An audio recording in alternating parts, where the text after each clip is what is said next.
Kashmir News Service presents. यहाँ पे आने का मकसद ये है, आप सब लोग जो हमारी मीडिया फ्रेटर्निटी है उनके तो हम शुक्रगुजार हैं। जो हमारा scheme self help group of engineer scheme थी, लेकिन शायद कुछ हमारे जो यहाँ पे फ्रेंड्स हैं उनको इस स्कीम के बारे में नॉलेज नहीं होगी कि ये स्कीम किस बुनियाद पे बन गई थी, किस लिए बनाई गई थी और कब बन गई थी। तो उस लिहाज से मैं थोड़ा बहुत आपको ब्रीफ करना चाहता हूँ।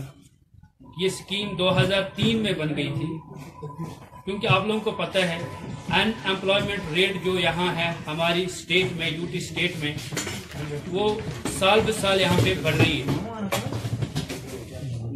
2003 में जब हम लोग यहाँ पे एजुकेशन कर रहे थे कि हमें एक गवर्नमेंट जॉब दिया जाए अनएम्प्लॉयड टेक्नोक्रेट्स को, उस वक्त की जो गवर्नमेंट थी उन्होंने हमसे ये कहा कि हम सबको जॉब तो नहीं दे सकते हैं, हम एक स्कीम लॉन्च कर रहे हैं आप लोगों के लिए जिसका नाम रखा गया self help group of engineer. ये स्कीम एक आत्मनिर्भर स्कीम थी, उस टाइम बनाई गई थी ताकि हम एक ग्रुप कंसोर्शियम बनाए। हमारी फर्म रजिस्टर्ड है डिस्ट्रिक्ट इंडस्ट्रीज ऑफिस में है और उसके बाद हमें सेल्स टैक्स डिपार्टमेंट में रजिस्ट्रेशन करनी पड़ती है, पैन हमें बनाना पड़ता है।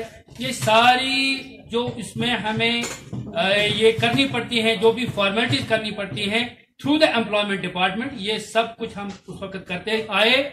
और जो अनएम्प्लॉयमेंट टेक्नोक्रेट्स हैं इसमें तब से लेके आज तक उनके लिए ये एक रोजगार का जरिया बन गया था।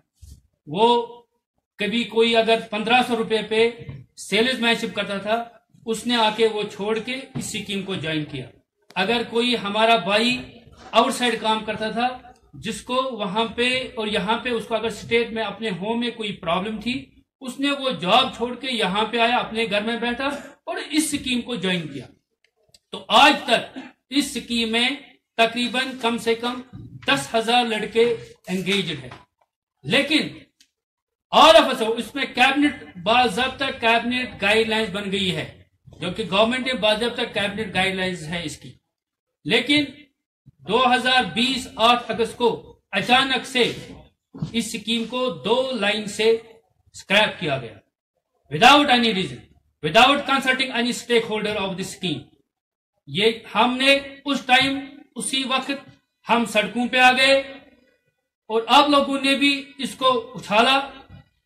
हर एक ऑफिसर के पास, चाहे वो लेफ्टिनेंट गवर्नर है, एडवाइजर है, उनके सामने हमने कोशिश की जाने की, लेकिन अनफॉर्चुनेटली हमें यह समझ नहीं आ रहा है कि लेफ्टिनेंट गवर्नर साहब हमें क्यों नहीं मिल रहे हैं।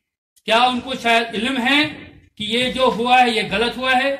जो ये अनएम्प्लॉयड यूथ है जिसके लिए वो कह रहे हैं कि हम आए हैं यहाँ पे डेवलपमेंट करने के लिए, हम यहाँ पे अनएम्प्लॉयड यूथ को एम्प्लॉयमेंट देना चाहते हैं। आपको पता ही होगा रिसेंटली 6 फरवरी को हमारे लेफ्टिनेंट गवर्नर साहब ने हार्वर्ड इंडिया यूएस इनिशिएटिव की उन्होंने जो एड्रेस दिया उसमें उन्होंने कहा I want to give the job opportunities around 80% of the youth and he quote the Chanakya कि youth is the biggest power. अगर यूथ बिगेस्ट पावर है तो हमारे साथ नाइंसाफी क्यों हो गई? अगर उन्होंने उस टाइम ये समझ लिया कि नहीं, इस स्कीम को वापस लाने के लिए हम कमेटी बनाए और कमेटी उन्होंने बनाई under the chairmanship of AR Bhatnagar साहब, लेकिन आज तक उस कमेटी ने क्या किया? 4 महीने गुजर गए, हम लड़के जो इसमें एंगेज है वो बेचारे बहुत परेशान हैं। Our families are now on the verge of starvation because we don't have now anything to earn for our livelihood। हम जाए तो कहाँ जाए?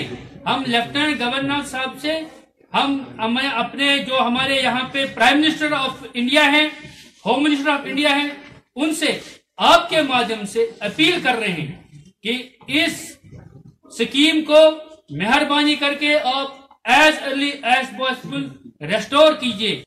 Thanks for watching Kashmir News Service.